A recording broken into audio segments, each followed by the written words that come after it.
મારા વાલા પ્રિયો, ઈસુ ખ્રિસ્તના નામમાં હું તમને શુભેચ્છાઓ પાઠવું છું। આ જગ્યા જેતુન પર્વતની પાછળ આવેલી જગ્યા છે, જેનું નામ બેથફગે છે। આ તે જગ્યા છે જ્યાં ઈસુ વિજયવંત રીતે પ્રવેશ થયા। યરુશલેમમાં વિજયવંત રીતે ઈસુ આવ્યા તો આપણે બાઇબલમાં વાંચીએ છીએ ને। તે બેથની ગામ તેની બીજી બાજુ છે। જ્યારે તમે બેથની થઈને જેતુન પર્વત ઉપર ચડો છો ત્યારે બેથફગે નામનું આ ગામ આવેલું છે। અહીં ઈસુ ખ્રિસ્તે પોતાના 2 શિષ્યોને એક ગધેડો અને એક વછેરો લાવવા મોકલ્યા હતા। તેઓ એક ગધેડો અને એક વછેરો લાવ્યા હતા અને તેની યાદમાં તેઓએ આ પ્રતિમા અહીં ઊભી કરી છે। અહીં એક મોટું ચર્ચ આવેલ છે। વિજયવંત પ્રવેશ અહીંથી શરૂ થયો।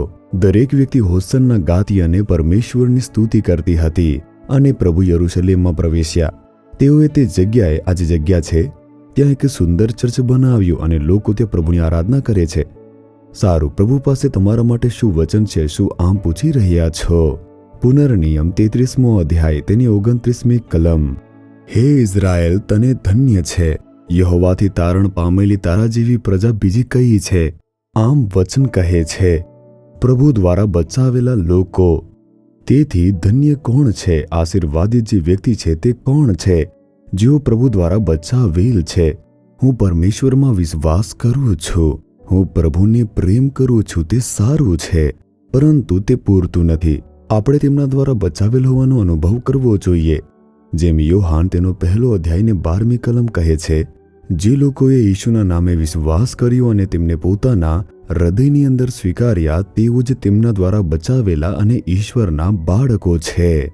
અને તેથી છુટકારાનો અનુભવ એટલે કે પાપમાંથી પસ્તાવો કરવો અને આપણા પાપોને માફ કરવા માટે ઈશુને આપણા તારણહાર તરીકે જીવનની અંદર સ્વીકારવા। પછી તે આપણને પોતાના રક્તથી ધોશે, આપણને બચાવશે અને આપણને પ્રભુના બાળકોનો અનુભવ આપશે।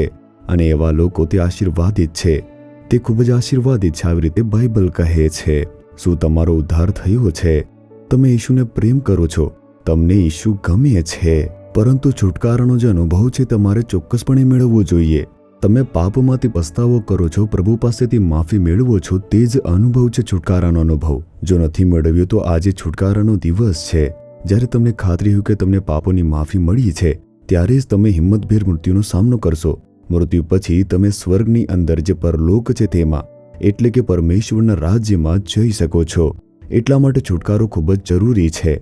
જો છુટકારાનો ઉદ્ધારનો અનુભવ તમને હોય તો પ્રભુની સ્તુતિ કરો। તમારા પરિવારના બધા સભ્યોના ઉદ્ધાર માટે પ્રાર્થના કરો। જો તમને તે અનુભવ ન હોય તો કહો કે હે ઈશુ, મને છુટકારાનો અનુભવ જોઈએ છે। હે પ્રભુ, તમે આ દુનિયામાં ઉદ્ધારક તરીકે આવ્યા છો।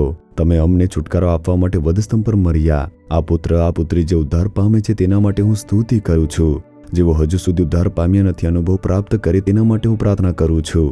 તેમને આજે તે અનુભવ પ્રાપ્ત કરવાની કૃપા તમે આપી દો પ્રભુ। ઈશુના નામમાં પ્રાર્થના કરું છું। Amen, amen. Jesus redeems Gujarati YouTube ચેનલને સબસ્ક્રાઇબ કરો। દરેક નવા કાર્યક્રમની માહિતી મેળવવા માટે બેલ આઇકન પર ક્લિક કરો।